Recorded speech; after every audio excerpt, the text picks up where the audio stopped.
Mark Twain once said that the greatest weapon of human beings is laughter. If we laugh at ourselves, we live in our life. If we laugh at others, maybe our life is shortened. Who is the comedian's comedian?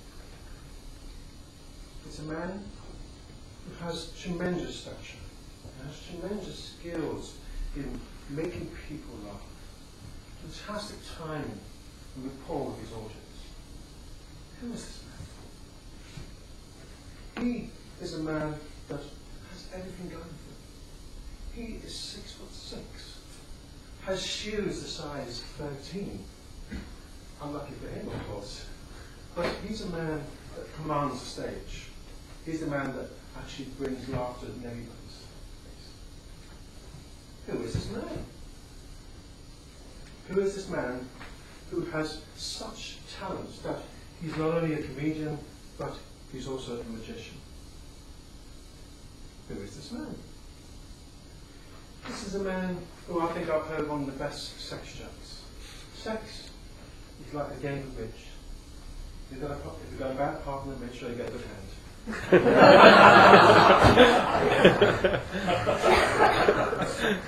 Who is this man? Tommy Cooper. Tommy Cooper is the man I want to share with you this evening. I was asked to do a humour speech, but what I want to share with you is somebody who knows what humour is all about. Share a little bit of insight into the great man himself, who has sadly passed away, but also to share with you maybe some details of his life that were not so funny.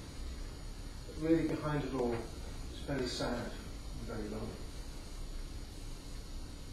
Not much to laugh at, is it? Is that the reality? Let's start from the beginning. Tommy Cooper, at the age when he was 16, left school, joined the army, went into Chicago to search war. And of course, like any other young man, his dream, his vision in terms of what he was fighting for, soon turned on his head. And his outlet was actually performing in front of the troops, to give them hope, give them faith.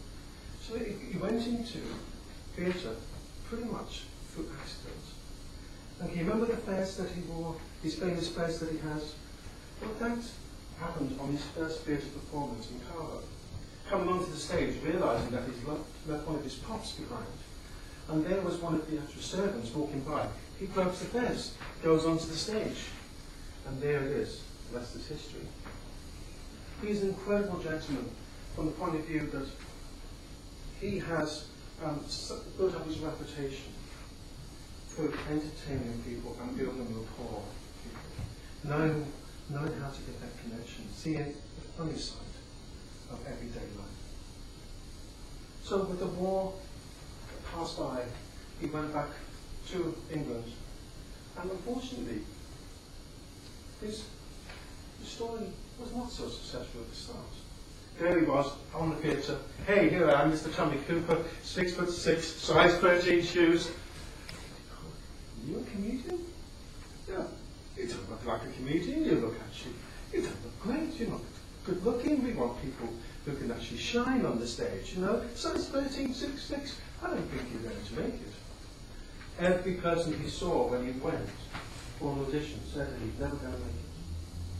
But it didn't stop him.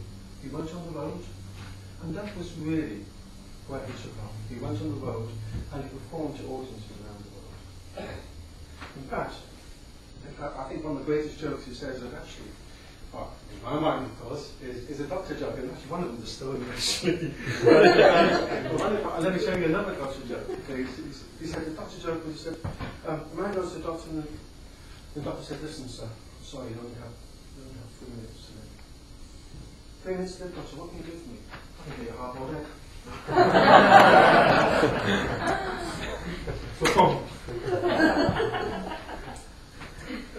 I don't think it was that good actually, but so anyway, what is it about Tommy Cooper? Just visualise the man. What do you see? What's his trade? Thank you very much. Any other responses? Yeah. Hello, Rachel.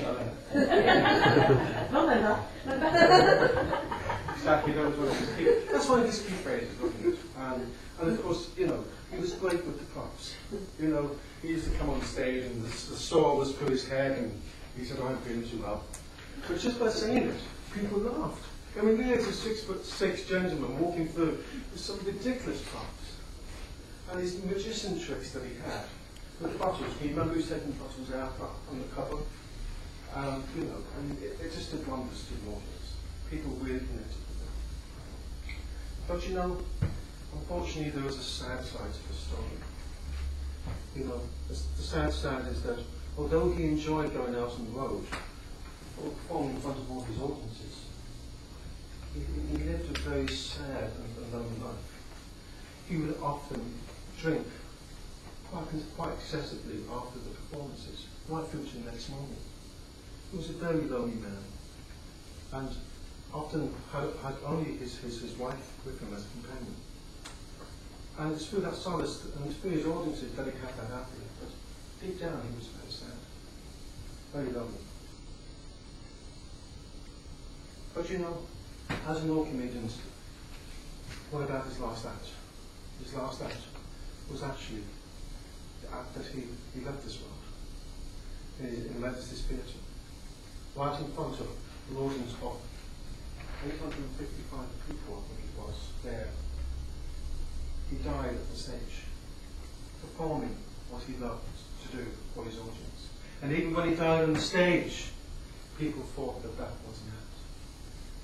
People laughed. Hey, that's great! Hey, sorry, great stuff! I actually watched it on TV. I didn't think it was so good. I mean, it didn't feel right. Some people left us American race.